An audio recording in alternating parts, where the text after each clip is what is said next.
கர்த்தருடைய பரிசுத்த நாமத்துக்கு ஸ்தோத்திரம். என்னையே ஒரு சிறு சாட்சியாக கர்த்தர் நிறுத்தியிருக்கார். நான் கர்த்தருக்கு நன்றி செலுத்துகிறேன். கடந்த முறை நான் வரும்போது கண்ணீரோடும் கவலையோடும் இந்த இடத்துக்கு நான் வந்தேன். இன்றைய தினத்தில் என்னை களிப்பாக என் தேவன் வர பண்ணினார். அதற்காக நான் நன்றி செலுத்துகிறேன். நாங்கள் கடந்த முறை வரும்போது என்னோடய வேலையில் சில பிரச்சனையினால நான் வெளியே வந்துட்டேன். கோவத்தில் நான் வெளியே வந்துட்டேன். ஆனாலும் என்னோடய மகளுடைய திருமணத்திற்கான தேவைகள் உண்டு, எல்லாமே தெரியும். ஆனாலும் எனக்கு அந்த கோவத்தில் எதையுமே நான் யோசிக்கலை. நான் வெளியே வந்துட்டேன், எனக்கு வேலை வேண்டாம் அப்படின்னு சொல்லிட்டு. ஆனாலும் இங்கே வரும்போது நான் ஐயா கிட்ட சொல்லி நான் ஜெபித்தேன். இங்கே ஜபாரையிலையும் இந்த ஜப குறிப்பில் எல்லாரும் எனக்காக ஜெபிச்சிங்க. அந்த வேலைக்காக என் தேவன் அந்த வேலையும் எனக்கு 3 நாள் இல்லையா, இங்கே நான் ஜபிக்கும் போது ஐயா சொன்னாங்க, ஒரு வாரத்தில் ஒரு அற்புதம் அப்படின்னு சொல்லி தான் எனக்கு ஜபிச்சு அனுப்புனாங்க. நான் மிகுந்த கவலையோடு தான் நான் இங்கேருந்து போனேன். ஆனாலும் என் தேவன் அந்த வேலையும் எனக்கு திரும்ப கொடுத்தார்.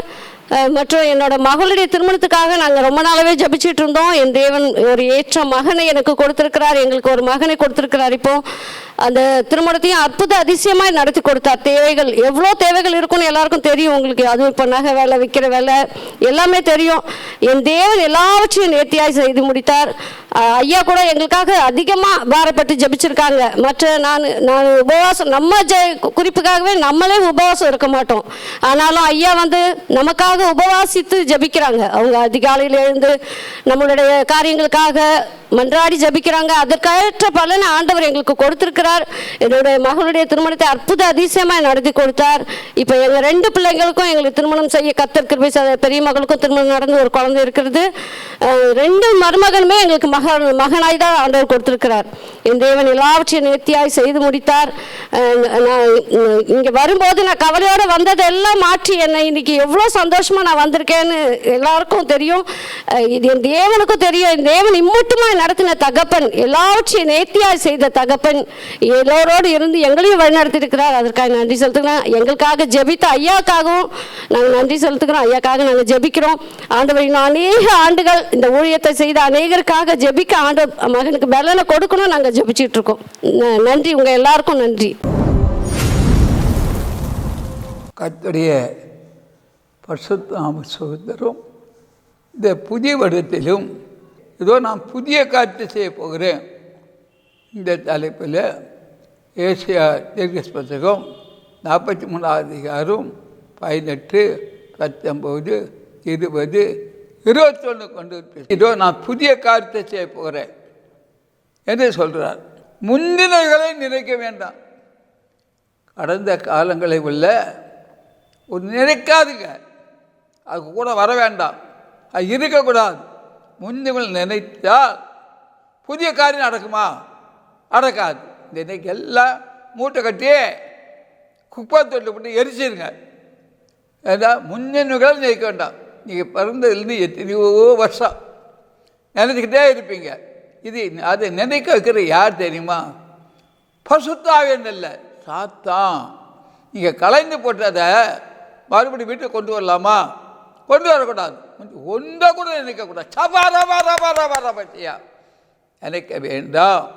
ஆண்டு சொல்கிறார், முந்தினவைகளை நினைக்க வேண்டாம். 1% கூட நினைக்கக்கூடாது. அப்படி நினைவு வரும்னா அது ஆவியானவர் இல்லை, சாத்தான்.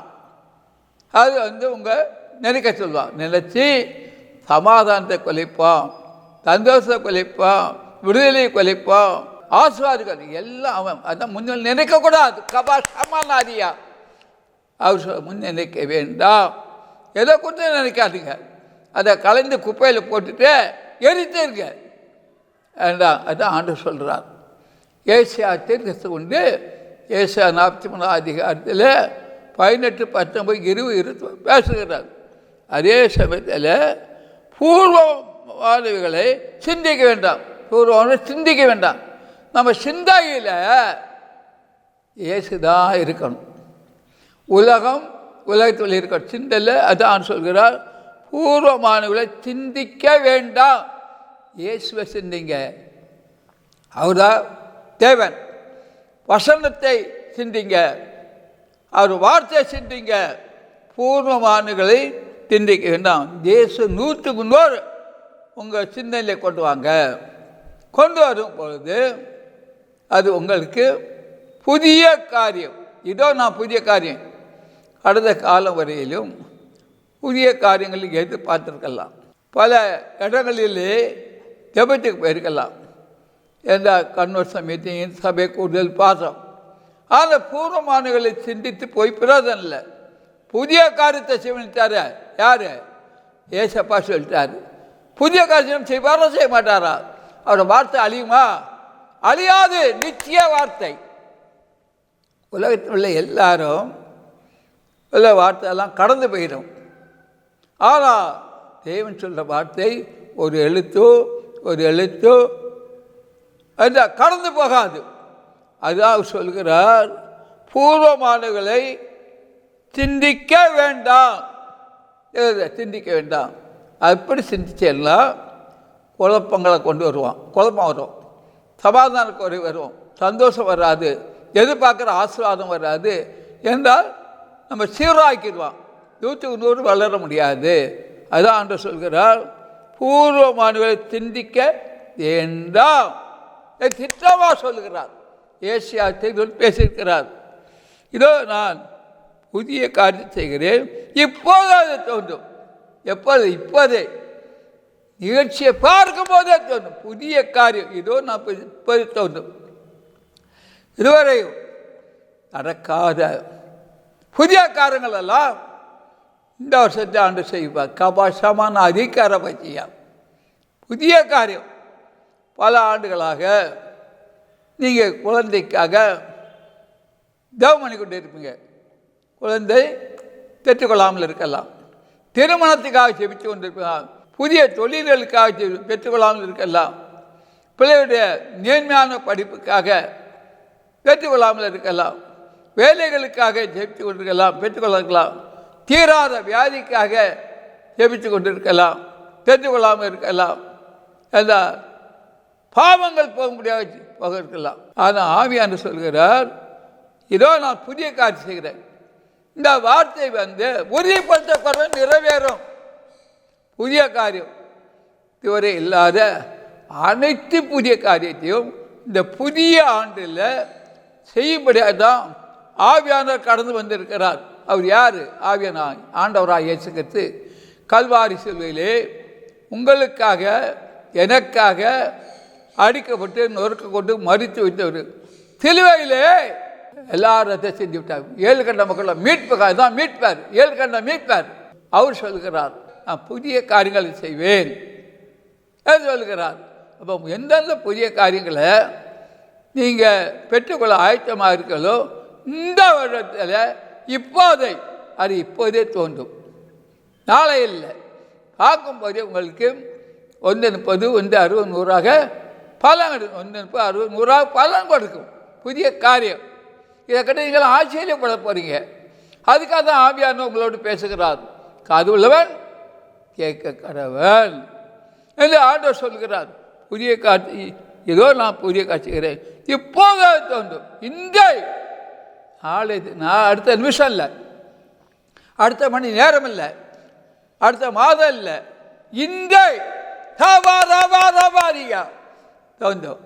அதான் ஆண்டவர் பேசுகிறார். இப்போதே தோன்றும், இப்போதே தோன்றி விட்டது. இதுவரை இல்லாத புதிய காரியங்கள்லாம் தோன்றி விட்டது. இதான் ஆண்டோட வார்த்தை. இதை யாரெல்லாம் விசுவாசிக்கிறீர்களோ அது நிறைவேறித்து ஆண்டோட வார்த்தை எல்லாம் ஆம் என்றும் ஆமேன் என்று இருக்கு.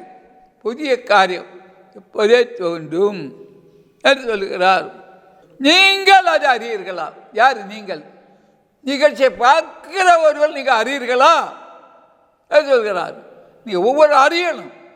எனக்கு புதிய காரியத்தை ஆண்டு செய்துவிட்டால் அறியணும். நீங்கள் அறியாமல் இருக்கக்கூடாது. உங்கள் பிரைனுக்குள்ளே வரணும், உள்ளத்தில் வரணும். ஏசு எனக்கு புதிய காரியம் செய்துவிட்டா பற்றியா நினைச்சா புதிய காரியம் தோன்றும், புதிய காரியம் நடக்கும் என்றால் இதுவரையும் நடக்காத அனைத்து அற்புதங்கள் நடக்கும். அது புதிய காரியம். தேடி போயும் நீங்கள் கண்டுகொள்ளாமல் இருக்கலாம் என்றால் இதுவரையும் ஜெபித்தும் கேட்டுக்கொள்ளாதார். அது அந்த நாள் பேசுகிறார். இதோ நான் புதிய காரியத்தை இப்போதே தோன்றும், நீங்கள் அறியீர்களா? வனாந்தத்திலே வழியையும் அவாந்தர ஆறு வனாந்த வழி. வனாந்தத்தில் வழியை உருவாக்கணும்னா எவ்வளோ கஷ்டம். ஒரு புதுசாக ரோடு போடுறோம்னா அந்த நிலத்தெல்லாம் வாங்கி செப்பனிட்டு அதை காட்டடிச்சு விட்டு எவ்வளோ கஷ்டம். ஆனால் ஆமியான சொல்றார் ஆண்ட புதிய வழிகளை என்றால் இப்போதே நீங்கள் அதை அறியலாம். நான் வனாந்தத்தில் வழி உண்டாக்குற எவ்வளோ கஷ்டம் தெரியுமா.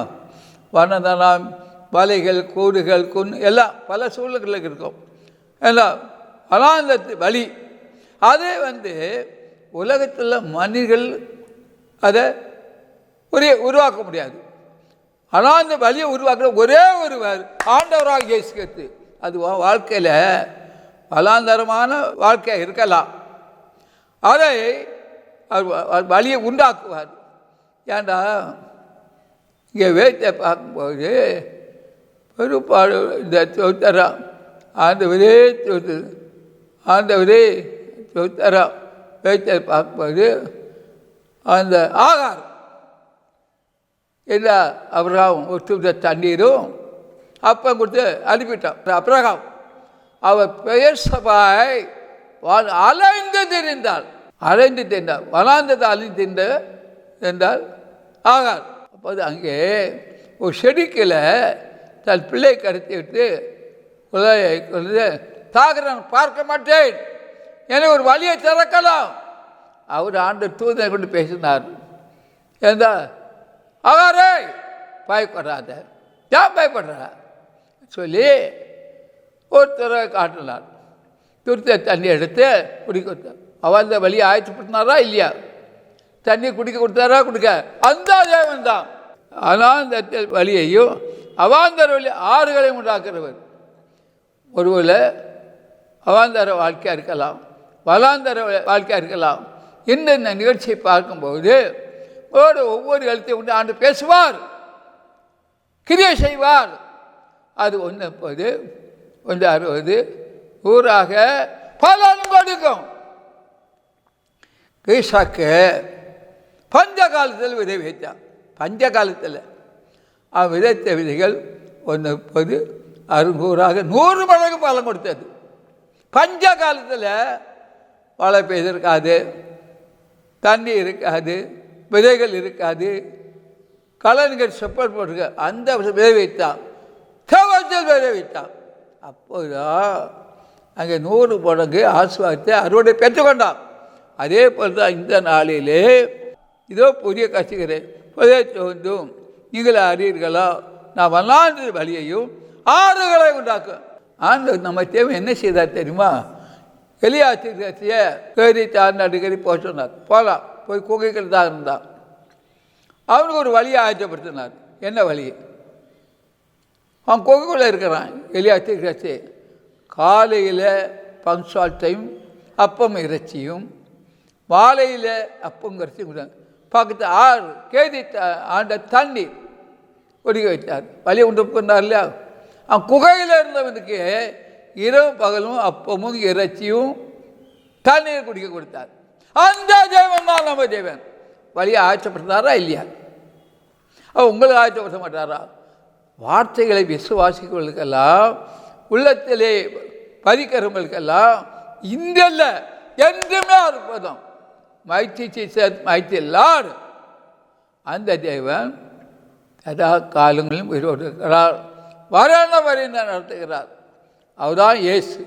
நான் தெரிந்து கொண்ட என் தனத்தின் தாகத்துக்கு வனாந்தரத்திலே தண்ணீர்களையும் அவாந்தர வழியில் ஆறுகளையும் உண்டாக்குவதினால் காட்டு மிருகங்களும் வலு சர்ப்பங்களும் கோட்டாங்குஞ்சிகளும் என்னை காணப்படுத்தும். அப்போ உலகத்தில் உள்ள ஒவ்வொருவரும் அதால் ஆண்டவரை தேடுகிறவர்களுக்கு எல்லா எதிர்பார்த்த நன்மை மட்டும் இல்லை, எதிர்பாராத நன்மையும் 100 மடங்கில் 1000 கோடிகளில் கிடைக்கும்.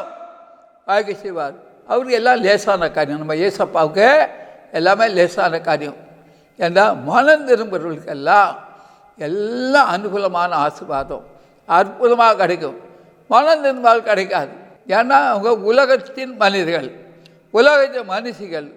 என்றால் இயேசு 100 யார் உள்ளத்திலே வந்தாரோ கிறிஸ்துவில் வரும்போது பழைய எல்லாம் புரிதா என்னன்னு சொல்லியிருக்கிறது. அதே சமயத்தில் இந்த ஜனத்தை எனக்கென்று ஏற்படுத்தினேன். யாருக்கு? எனக்கென்று. எல்லாருக்கும் ரட்சிப்பை சொல்லி தந்தார், அபிஷேகத்தை செல்வியில் தந்தார், மலர்ந்துள்ள ஞானஸ்தானம் தந்தார், பரிசுத்த வாழ்க்கை தந்தார், அவங்க கேட்ட எல்லா ஆசீர்வாதத்தையும் கொடுத்தார். அதான் அவர் சொல்கிறார், இந்த ஜனத்தை எனக்கென்று ஏற்படுத்தி விட்டார். இந்த ஜனத்தை இவர்கள் என் துதியை சொல்லி வருவார்கள். அவர் துதியை 7 சொல்லுவாங்க. அவருடைய நாமத்தை பிரஸ்தாபப்படுத்துவாங்க. எந்த ஸ்தானத்திலே அவருடைய நாமத்தை பிரஸ்தாபப்படுத்துகிறோமோ அந்த ஸ்தானத்தை உங்களை ஆசீர்வதிப்பேன் என்று அவருக்கென்று அவர் ஏற்படுத்தினார்கள்.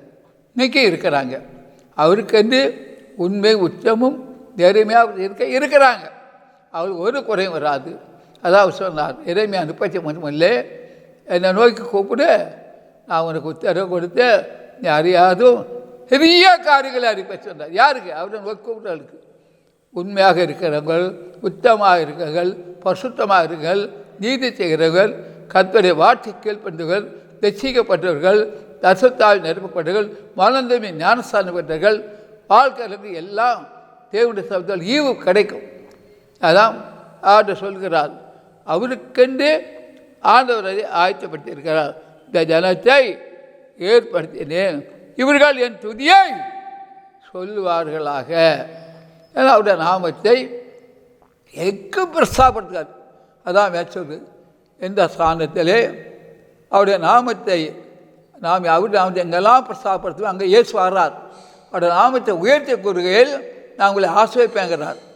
அப்போது நான் அவருடைய பிள்ளைகள் இருந்தால் போகிற இடம்லாம் அவருடைய நாமத்தை உயர்த்துவோம், அவர் சாட்சியாக இருப்போம், அவர் நம்மளை ஆசீர்வதிப்பார். அவர் துதியை நான் உலகமாக சொல்லி வருவார்கள். அதான் அவர் சொன்னார் இதோ உலகத்தை முடிவெய்தால் சகல நாட்களிலும் உங்களோடு இருக்கிறார். கபா சமனாரியா ஒரு வெளிச்சத்தை தருகிறார். ஆனால் ஒன்றுக்கும் கவலைப்படாதுங்க, தோர்ந்து போகாதுங்க. இயேசு உங்களுக்கு அற்புதம் செய்வார், செய்து விட்டார். அந்த நம்பிக்கை மட்டும் போதும். ஓ கபா ஷாமானாரியா ஒரு கிராமம் உங்களை தொடாதபடி பாதுகாப்பார். அடுத்த வருஷத்திலே ஏசியா 41:15 பார்க்கும்போது இதோ போர் அடிக்கிறதுக்கு நான் உன்னை புதிதும் கூர்மையான பற்கள் உள்ள எந்திரமாக்குறேன். நீ மலைகளை மிதித்து நொறுக்கி குண்டுகளை பதற்கு ஒப்பாக்கி விடுவாய் என்று சொல்கிறார். என்ன சொல்கிறார்? இதை போரடிக்கிறதுக்கு நான் உன்னை புதிதும் கூர்மையான பற்களை எந்திரமாக்குவாங்கிறார். போரடிக்கிறதுக்கு ஆண்டவர் சொல்கிறார், உன்னை புதிதும் கூர்மையான பற்கள் உள்ள எந்திரமாக்குவேன். நீ மலைகளை மிதித்து நொறுக்கி குண்டுகளை பதற்கு ஒப்பாக்கி விடுவாய் என்று சொல்கிறார். மலைகளையும் மிதித்து விட குண்டுகளையும் நிரப்புவார் என்று சொல்கிறார். என்றால் ஏசியா 41:15 அருமையான தேவச்சனமை ஆண்டவர் வார்த்தை தெளிவாக சொல்கிறது. அப்போ போரடிக்கிறதுக்கு நான் உன்னை புதிதும் கூர்மையான கற்களை எந்திரமாக்குகிறேன். நீ மலைகளை மிதித்து ஒருக்கி குண்டுகளை பதற்கு ஒப்பாக்கி விடுவாய் என்று சொல்கிறார். ஆண்டவர் பேசுகிறார். அப்போது இந்த வசனம் எல்லாம் கிரியா செய்யும். இந்த எழுத்தெல்லாம் அதான் சொன்னார், நான் புதிய காரியத்தை செய்வேன் சொன்னார். அது இப்போதே தோணுன்னு சொல்லிட்டார். அப்போ அதுதான் இந்த வசனத்தை கொண்டு ஏசியா 41:15 ஆண்டவர் பேசுகிறார். ஏதோ நான் போராடிக்கிறதுக்கு நான் கொஞ்சம் புதியதும் கூர்மையான கற்களை எந்திரமாக்குறேன். நீ மலைகளை மிதித்து நொறுக்கி குண்டுகளை பதற்கு ஒப்பிவிடுவார் என்று ஆண்டவர் சொல்கிறார். அப்படி என்றால் ஆண்டோட வார்த்தையை கேளுங்க, இதை உரிமையாக்கிக் கொள்ளுங்க. இது தேவனோட வார்த்தை. இது ஒரு எழுத்து கூட ஏசப்பா வார்த்தை என்றால் அது கரைந்து போகாது. அது 1, 30, 60 பலன் கொடுக்கும். இந்த புதிய ஆண்டு சொல்கிறார், இதோ நான் புதிய காரியம் செய்கிறேன், போதே தோன்றும். யாருக்கெல்லாம் புதிய காரியம் ஏதோ தோன்றாமல் இருக்கிறோ அது இப்போவே தோன்றிவிட்டது. Is by the lord. அடுத்த வருஷம் பார்க்கும்போது எபேசியர் 4வது அதிகாரத்தில் 23, 24 வருஷம் பார்க்கும்போது, உங்கள் உள்ளத்திலே புதிதான ஆய்வு உள்ளவர்களாகி மெய்யான நீதியிலும் பரிசுத்தத்திலும் தேவனுடைய சாயலாக தீர்க்கப்பட்ட புதிய மனுஷனை தட்டுக்கொள்ளும். எல்லாம் புதியவர்கள். நம்ம வாழ்க்கை எல்லாம் புதிதாக இருக்கணும். ஒன்றும் பழையது இருக்கக்கூடாது. பழையெல்லாம் குப்பையில் போட்டு எரிச்சிடணும். போட்டால் கூட போகாது, எரிக்கணும். ஜென்ம சுவாபத்தை எரிக்கணும். ஜென்ம சுவாபம் இருக்கக்கூடாது. உள்ளத்தை ஜென்ம சுவாபம் இருக்கக்கூடாது. எல்லாம் புதிய சுவாபம் இருக்கணும். அதை சுட்டாரிக்கணும். ஜென்ம சுவாபம் யார் கொண்டு வர்றது? சாத்தான் கொண்டு வர்றது. பரிசுத்தாய் கொண்டு வர மாட்டார். 100 பரிசுத்தத்துக்கு மேலே என்றால் உங்களை ஆசிர்வதிக்கிறவர். ஜென்ம சுவாபம், ஆண்டுக்கு பிற சிந்தனைகள், ஆண்டு செயல்கள் எல்லாம் சாத்தானுடைய தந்திரம். ஆமானுக்கு கொண்டு வந்தாம் இல்லையா? அவங்க உள்ளத்தில் என்ன புகுந்து என்றால் ஆமா என்ன செய்யலாம் என்றால் பெருகதாகி தூக்கம் வர செய்யலாம். செய்து செய்யலாம். கடைசியில் தேவ மனுஷன் அவனுடைய பசுதாவினால செத்து அவனே தூக்கப்பட்டான். அதே போல் தான் அப்படி மனுஷனுக்கு ஏற்று பார்க்குறோம். மனுஷன் செம்மையாக தோன்ற வழிகள் உண்டு, முடிவோ வர்றான வழி. அந்த வழிக்கு பார்க்க ஆண்டோடைய வழி. அவர் சொன்னார், ஆனே வழியும் சத்தியமும் ஜீவனுமாய் இருக்க சொன்னார். அந்த வழிக்கு போங்க. எல்லாம் புதிய இடத்துல எல்லாமே வச்சுருக்காரு. வானவுடைய சிங்காசனம், பூமியுடைய பாதுபடி, பூமியுடைய அவருடையது, எல்லாவற்றையும் இருக்குது. நம்ம தான் உண்மை இல்லை, உச்சம் இல்லை, நேர்மை இல்லை, சுத்தம் இல்லை. அதெல்லாம் கிறிஸ்துமஸுக்கு போகிறோம், புதுட்ரஸ் போட்டாச்சு, நியூ போட்டாச்சு. எல்லாம் எப்படின்னா எல்லாம் புதிய ஸ்வீட்டு பலகாரம் சாப்பிட்டாச்சு. ஆனால் உள்ள புதிதாக இல்லையே. கிறிஸ்தவங்களுக்கு பிறக்கலையே, இது சரியாக பிறக்கலை. பிறந்தால் எல்லாமே பழையவெல்லாம் ஒழிஞ்சு போயிடும். புதிய காரியம் செய்யணும்னா உள்ளத்தில் பழையவர்கள் இருக்கக்கூடாது. எல்லாம் புதியவர்களாக இருக்கணும். புதிய அற்புதம் நடக்கும். இப்போது இந்த நிகழ்ச்சியை பார்த்து கொண்டிருப்பவர்களுக்காக நான் ஜெபிக்க போகிறேன். 7 கண்டத்தை நிகழ்ச்சி பார்க்குறீங்க. வாட்சியை 15 வாயை உமகளால் திறப்பேன், உலக தோட்டம் முதல் அரை போல வெளிக்கட்டுவேன் என்று தீர்க்கதரிசி ஒரே கொண்டு நடந்தது. நம்முடைய தேவனி தீர்க்கதரிசி தான் வாயாக இருக்கிறார். அந்த தீர்க்கதரிசி ஒன்றுதான் வாயாக இருக்கிறார். மோசைக்கு வாயாக இருந்தால் எல்லாத்துக்கும் வாயாக இருக்கிறார். மற்றவங்களுக்கு வாயாக இருக்கிறான்னு வேறு சொல்லலை. தீர்க்கதரிசி உள்ளதான் 24 மணி நேரம் அந்த ஆவி அவர் வாசம் செய்துகிட்டே இருப்பார். அவர் தெரிந்து கொண்ட பாத்திரங்கள் அது யாரும் வந்து வாயாக இருக்கிறார். அவர்களை கொண்டு பேசுவார். இதெல்லாம் நீ பேசுகிறாங்க, நான் இல்லைன்னு சொல்லலை. ஏன்னா மாம்சம்தான் பேசும். அவர் விதைத்த விதை இப்போ 60 பலன் கிடைக்கணும். இல்லைன்னா மாம்சம் பேசணும்னு அர்த்தம். அதுதான் உண்மை. அப்போ இந்த அத்தை பண்ணு ஆண்டு வாயிலிருந்து பேசின வார்த்தை இது. உங்களால் திறப்பேன், உலகத்தும் அரைப்பதை வெளி தீக்கத்து வரும் நடந்தது. ஆமோஸ் 3:7 கர்த்தராகி ஆண்டவர் தீர்க்கதரிசிகளாகியும் ஊழியக்காரருக்கு ஆரியா மிகவும் தூரமாக இருக்கக்கூடிய மக்கள் எல்லாம் கொஞ்ச நாளிலே சமீபமாக வர போகிறாங்க. மிகவும் தூரமாக இருக்கக்கூடிய மக்கள்லாம் கொஞ்ச நாளில் சமீபமாக வர போகிறாங்க. இது உலகம் நடக்கிற காரியம். ஒரு உலகத்தில் முக்கியமான ஒருவர் உலகத்தை அப்படியே கடந்து போகிறார். எதை பார்ப்பீங்க? பாடையில் அவரை வச்சாச்சு, அவரை தூக்கிட்டு போகிறாங்க. உலகத்தை ஒரு பிரசத்தி பெற்ற ஒருவர். அதை பார்ப்பீங்க. எல்லோருக்கும் ஆசீர்வாதம் என்னென்னு ஜெபிக்கிறாங்க. நீ மனம் திரும்பாமல் எப்படி ஆசீர்வாதம் வரும்? 100 மனம் திரும்பினா உனக்கு ஆசீர்வாதம் வரும். ஏன்னா வராது. களைகளை விதைக்காதுங்க. கண்ட இடத்துலலாம் களைகள் விதைக்காங்க. ஊழியக்காரருக்கு உரமாக, சபைகளுக்கு அதெல்லாம் நான் பிடுங்கி எரிக்க போகிறேன். கலை வச்சவங்களாம் துக்கப்பட வேண்டி வரும்.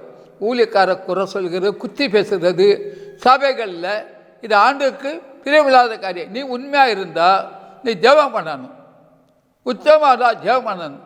மற்ற குத்தி பேசுகிறது சூசிக்கிறதெல்லாம் உனக்கு கெடு விதைக்கிறார். கலாச்சாரம் 6:7 சொல்கிறது, ஒரு எதை விதைத்தாலும் அறுப்பான், நல்லது விட்டு நல்லது அறுப்பான், கெட்டு அறுப்பான், நீ வச்சு அறுக்காத. ஒவ்வொரு சபை கொடுத்து மேலே பாடுறாங்க, மேலே பாட கொண்டுவே இல்லை. அப்போ பவுல் சொன்னால், நான் மேற்கொண்டு நான் குப்பாய் கொஞ்ச குப்பாய் என்ன சொன்னார், அதே மாதிரி இருக்கணும். உன் ஊழியத்தை கொடுத்து மேனி பாராட்டுகிறார். நாளைக்கு முன்னே இதுதான் ஆத்மா, நாளைக்கு இன்றைக்கு ஆத்மா இருப்பாங்க, நாளைக்கு இருப்பாங்க இல்லைன்னு எப்படி சொல்ல முடியும்? சொல்ல முடியாது. அசுத்தாவிக்கு ஒன்று ஒப்பு கொடுக்காத, பசுத்தாவிக்கு போடு. ஊழியக்கார குறை சொல்லி குச்சி பேசாத, ஊழியக்காரர் ஊராக போய் கிராமமாக குறை சொல்லாத. இதுக்கு பனிஷ்மெண்ட் ஒன்று தேடி வரும். எதுக்கு? ஆலயத்துக்குள்ளே துர்ச்செய்தியை விதைக்காத, ஆண்டவர் வார்த்தைகள் பெருமை பாராட்டாத, உன் சபையை கொடுத்து பெருமை பாராட்டாத, உன் கட்டடத்துக்கு ஒன்று சீரம். நான் சபையெல்லாம் குலுக்க போகிறது தெரியுமா? கொஞ்ச நாள்களில் உண்மையான சபை மட்டும் இருக்கும், எல்லாம் குதிக்கிடுவேன். அந்த நாள் வருது. ஆலயத்தில் சொற்செய்தி விதைக்காத, கத்தது பிரிவில்லாத காரியம் யாரு காடுகிறார்.